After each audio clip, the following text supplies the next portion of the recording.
Hi friends, இன்னைக்கு நான் என்ன ரெசிபி பண்ண போகிறேன் அப்படின்னா பருப்பு ரசம். பருப்பு ரசமில் வந்து இப்போது வெயிலாக இருக்கிறதுனால நமக்கு கொஞ்சம் கிச்சனில் சீக்கிரமாக முடிகிற மாதிரி, அதே சமயம் கொஞ்சம் எனர்ஜியும் வேணும் இல்லையா? வெறும் ரசம் அப்படின்னா பருப்பு இல்லாத அது ஒரு எனர்ஜி இருக்காது. அதனால பருப்பு ரசம் வச்சு ஒரு தொகையல் தொகையல் வந்து ரொம்ப டேஸ்டியாகவும், அதே சமயம் நம்ம குக்கிங் பண்ண வேண்டியது இருக்காது, சீக்கிரமாக முடிச்சிடலாம். அந்த மாதிரி ஒரு தொகையலும் பண்ணி காமிக்கிறேன். எப்படி இருக்குன்னு பார்த்துட்டு என்னோட ரெசிபீஸ்லாம் பிடிச்சா சப்ஸ்கிரைப் பண்ணுங்கள், ஷேர் பண்ணுங்கள், லைக் பண்ணுங்கள் ஃப்ரெண்ட்ஸ். தேங்க்யூ.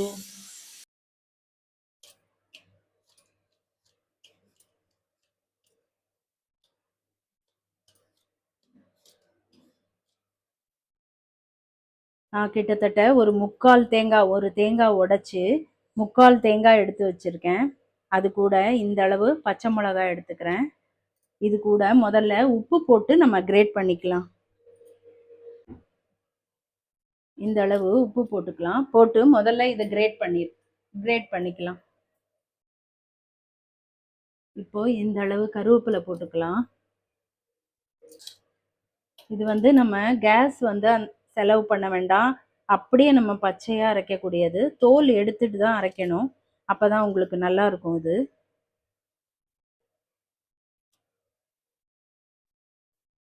நான் வந்து இந்த அளவு மாங்காய் போட்டிருக்கேன், ஒரு முக்கால்வாசி.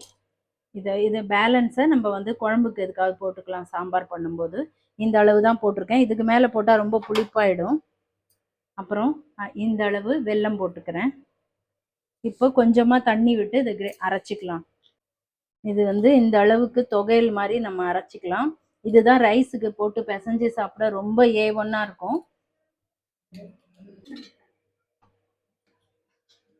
பருப்பு ரசத்துக்கு குழந்தைங்களுக்கும் சேர்த்து பருப்பு வச்சுருக்கேன். இது வந்து ஆத்தூர் கிச்சலி சம்பா ரைஸு. இது வந்து கொஞ்சம் 1 மணி நேரம் ஊற வச்சுருக்கேன். இது 1 hour ஊற வச்சா போதும்.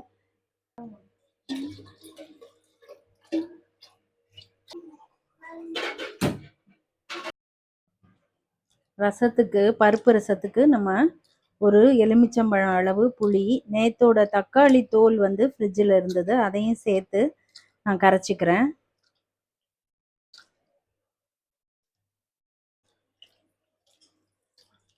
இதை வந்து குப்பை இல்லாமல் நம்ம எடுத்துக்கலாம்.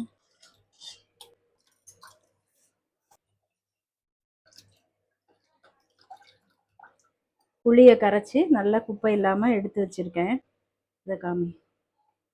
இது இந்த தக்காளியில் மேலே உள்ள இந்த கண்ணு மாதிரி இருக்கிற பகுதியிலேருந்து எடுத்துடுறேன். தக்காளியை கரைச்சிக்கலாம் நல்லா. ஒரு 3 தக்காளி போட்டு கரைச்சிக்கலாம்.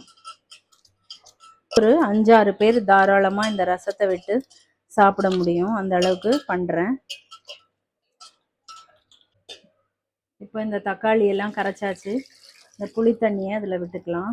பருப்பில் மஞ்சப்பொடி போடாமல் வேக வச்சுட்டேன், அதனால் நம்ம ரசத்துக்கு எல்லாமே போட்டுக்கலாம்.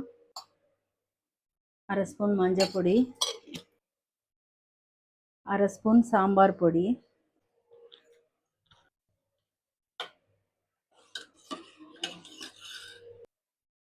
ரசத்துக்கு தேவையான அளவு உப்பு,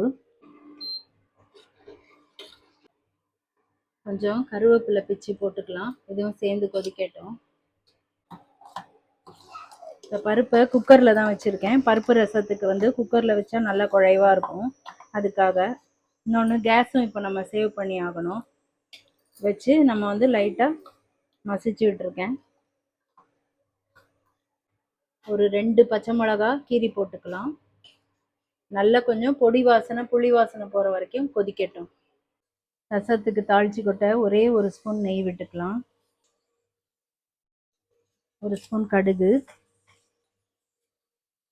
1 ஸ்பூன் ஜீரகம், 2 மிளகா வத்தல் முழுசாக போடுறேன், காரமாக இருக்காது. கருவேப்பிலை போட்டு வச்சுக்கலாம். பருப்பு வந்து இதில் பாதி பருப்பு விடுறேன், மீதி கொஞ்சம் குழந்தைங்களுக்கு வச்சுருக்கேன். பருப்பு ரசத்துக்கு முக்கியமானதே வந்து நல்ல பெருங்காயம் வந்து கொஞ்சம் தூக்கலாக போடணும், அதனால் இந்த அளவு பெருங்காயம் போடுறேன். நமக்கு ரசம் எந்த அளவு வேணுமோ அந்த அளவு தண்ணி விட்டுக்கலாம். இந்த அளவு ரசம், பருப்பு ரசம்னா இந்த அளவு இருந்தா நல்லா இருக்கும். ரசம் தளர நம்ம சாப்பிடவும் நல்லா இருக்கும். இதே மாதிரி ரசம் பண்ணுங்க. இருக்கட்டும். இதுக்கு தேவையான அளவு கருவேப்பிலை, கொத்தமல்லி தாராளமா போடலாம். கருவேப்பிலையும் கொத்தமல்லியும் நம்ம எவ்வளவு சேர்த்துக்கிறோமோ அவ்வளோக்கு அவ்வளோ உடம்புக்கு நல்லது. இப்போ இந்த தாளிச்சு கொட்டினதையும் போட்டுடலாம் இல்லையா, அதையும் போட்டுடலாம்.